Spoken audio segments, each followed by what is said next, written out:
تو کوئی بیٹھنے کی ہو کوئی سونے کی ہو, تو ہم وہاں گئے کاؤنٹر پر, تو اس نے کہا جی آپ 2500 کراؤن دے دیں تو ہم آپ کو کمرہ دے دیتے. ہم نے کہا لے لو. کہا نہیں ہم پیسے نہیں لیتے. کیا لیتے ہیں؟ کارڈ. وہ کہا بھائی پیسے تو زیادہ, ہم کہا نہیں کارڈ لیں گے. اب ہمارے تو پاس کارڈ نہیں تھے, تو سویڈن کے ایک ساتھی ہمارے ساتھ تھا, تو اس نے اپنا کارڈ دیا, تو انہوں نے وہ اس کو کراس کیا, تو اس کو انہوں نے ہمیں بڑا کمرہ دے دیا. تو تمہیں تو پاگل بنا گیا بنیا, دنیا کا سب سے بڑا بنیا, تمہیں کاغذ دے کے تمہیں سیٹ صاحب بنا دیا, شیخ صاحب بنا دیا, پتہ نہیں کیا کچھ بنا دی. اور عبد الرحمن جو چھوڑ کے مر رہے ہیں وہ کاغذ نہیں 3 ارب 10 کروڑ 20 لاکھ دینار. ایک دینار 4.5 ماشے کا ہوتا تھا, اور ایک ماشا میں نے سنار سے پوچھا کتنے کا ہوتا ہے, انہوں نے کہا 5000 روپے کا ماشا چل رہا ہے. اب اس کو تم ضرب تقسیم کر کے دیکھ لو کہ عبد الرحمن کتنا چھوڑ کے دنیا سے تشریف لے گئے تھے. ہم نے کہا عبد الرحمن تاجر الرحمن, عبد الرحمن یہ رحمان کا تاجر ہے, رحمان کا تاجر ہے. اتنی بڑی تجارت کی کہ میری تجارت کے 4 اصول تھے. آپ میں تاجر بھی ہوں گے بڑے بڑے, میری تجارت کے 4 اصول رہے. کبھی ادھار نہیں خریدا, نمبر 1. تمہاری ساری مارکیٹ نکل گئی, اس پہلی شرط ہی ساری مارکیٹ آؤٹ ہو گئی. کبھی ادھار نہیں بیچا, جڑے 2-4 رہ گئے وہ بھی بچوں نکل گئے. کبھی ادھار نہیں خریدا, کبھی ادھار نہیں بیچا. جس نے ادھار خریدا بھی ہو اور ادھار بیچا بھی ہو, ان کا دی رات نیند آ سکتی. لین والے سر تے چڑھے ہوں, دیون والے لکے ہوئے ہیں, کدے جاوے؟ نہ بیوی اچھی لگے نہ بچے اچھے لگے. تو جس نے نقد خریدا نقد بیچا ہو تو آرام نال ستا بوجھے پیسے بوجھے چین کسی کو نہ لونا نہ دیونا. تو میں نے کبھی ادھار نہیں خریدا, میں نے کبھی ادھار نہیں بیچا, میں نے کبھی سٹاک نہیں کیا. میں نے زندگی بھر کبھی سٹاک نہیں کیا کہ پڑ جائے پروفٹ تو پھر بیچوں, جب پروفٹ ملا فوراً بیچ دیا. میں نے کبھی سودے کا عیب نہیں چھپایا, میں نے کبھی سودے کا عیب نہیں چھپایا. میرا ایک عزیز کہنے لگا جی مجھے یہ وہ کپڑا مارکیٹ فیصل آباد میں کسی تاجر سے میری بات کرا دے, میں ذرا کپڑے کا کام سیکھ لوں. میں نے ایک سے کہہ دیا, اسے کہا جی بھیج دو. ہفتے بعد وہ بچہ واپس آیا. اس بچے کے 4 مہینے تبلیغ میں لگے ہوئے تھے. میں نے کہا واپس کیوں آ گئے ہیں؟ اگر جو تھے پہلا کام میں سکھائیں دیں کہ عیب لکاونا کی میں, اب پہلے یہ سکھاتے ہیں کہ عیب چھپانا کیسے. میں کہا چنگا کیتا ہی واپس آ. تو عبد الرحمن جیسے تاجر بنو. ادھار نہیں, ادھار لینا منع نہیں ہے, ادھار دینا منع نہیں ہے. ہاں چین سکون کے لیے, تاکہ تو گولیاں نہ کھاونی اپنا, نیند نہ چڑھیوں کتھے رہ گئیاں. ایک اربوں پتی آدمی کی بیگم کا فون ہے, مولانا میں دنیا کی بدقسمت ترین عورت ہوں. میں نے کہا کیا ہوا؟ ساری رات نیند نہیں آتی, سارا نیند نہیں آتی.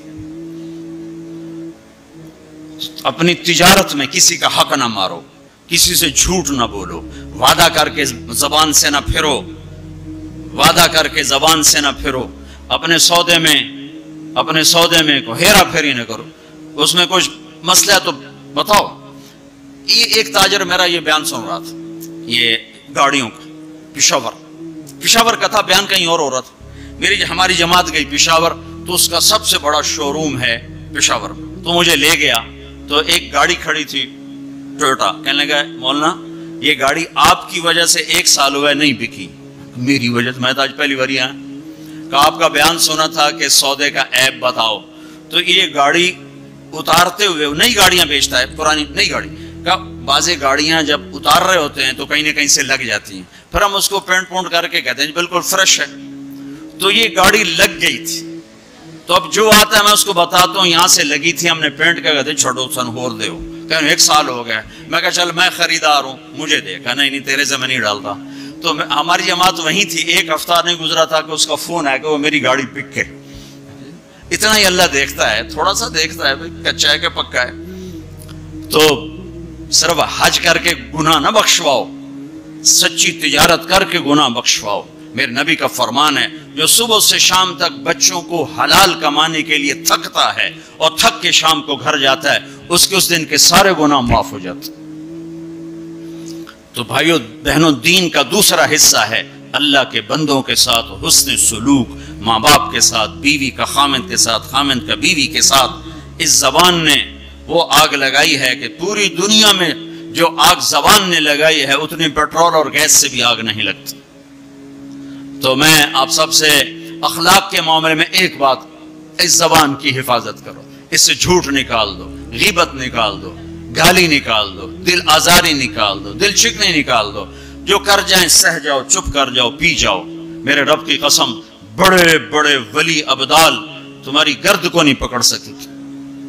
جس نے زبان کی حفاظت کی اسے کوئی پکڑ نہیں سکتا, وہ اتنی تیز رفتاری سے نکلے گا. تو یہ پوری زندگی میں نے بیان کی ہے مختصر وقت میں, صرف حج نہیں میرے سامنے موضوع, یہ ساری چیزیں ہماری زندگی کے ضروری فیکٹر ہیں. اور آخری جو میں اخلاق بتا رہا ہوں, حقوق العباد بتا رہا ہوں, یہ بڑا خوفناک چیپٹر ہے. ہاں اللہ سے معاملہ کچھ گنجائش ہے چونکہ اللہ سخی ہے, لیکن لوگوں سے معاملہ پڑا تو کم بڑا کھو ہو جائے گا. اس لیے اللہ تعالیٰ فرمائے گا یہ معاف کرے تو میں کر دیتا ہوں, یہ نہ کرے تو میں نہیں کرتا. تو پھر کیا کریں گے؟ آپ نے فرمایا میری امت کا سب سے غریب آدمی کون ہے؟ کہا جی جس کے پاس پیسے نہ ہو. کا نہیں, میری امت کا غریب وہ ہے جو قیامت کے دن بڑے بڑے عمل لے کر آئے گا, حج, نماز, روزہ, زکوٰۃ, جہاد, تبلیغ, ذکر, تلاوت, پتہ نہیں کیا کچھ, لیکن حقوق العباد برباد کیے ہوں گے. کسی کو گالی دی, کسی کو تھپڑ مارا, کسی کی زمین دبائی, کسی کا گھر دبایا, کسی کے خلاف جھوٹا کیس کیا, جھوٹی گواہی دی, نوکر کو مارا, نوکرانی کو مارا. وہ سارے آ جائیں گے یا اللہ ہمارا حق, کہیں گے اتنی نمازیں دے دو, اتنے روزے دے دو, اتنے عمرے دے دو, اتنے حج دے دو, اتنا ذکر دے دو, اتنی تلاوت دے دو. وہ مائنس ہوتے ہوتے ہوتے ہوتے ہوتے وہ زیرو ہو جائے گا. ابھی حقدار باقی ہوں گے. تو پھر اللہ تعالیٰ فرمائے گا ان کے گناہ اس کے سر پہ ڈالو. ساری زندگی زنا نہیں کیا اور لوگوں کے زنا سر پہ پڑ رہے, ساری زندگی شراب نہیں پی, لوگوں کی شراب سر پہ پڑ رہے, ساری زندگی جوا نہیں کھیلا, لوگوں کے جوئے سر پہ پڑ رہے. اور آپ نے فرمایا کہ ساری زندگی کی عبادتیں کھو کر اور لوگوں کے گناہ سر پہ لے کر یہ جہنم میں جا کے گرے گا. یہ میری امت کا غریب ہے. تو اپنے اخلاق بھی بھائیو بہنوں ٹھیک کرو, اور یہ ایک زبان ٹھیک کر لو تو سارے اخلاق ٹھیک ہو جائیں گے. میرے نبی نے فرمایا معاذ تمہیں سارے دین کا خلاصہ بتاؤں؟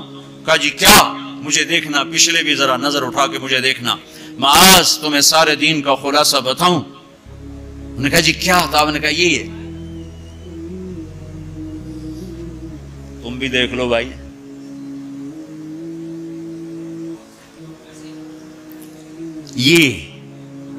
یہ قابو میں ہے, سارا دین میرے ہاتھ میں ہے.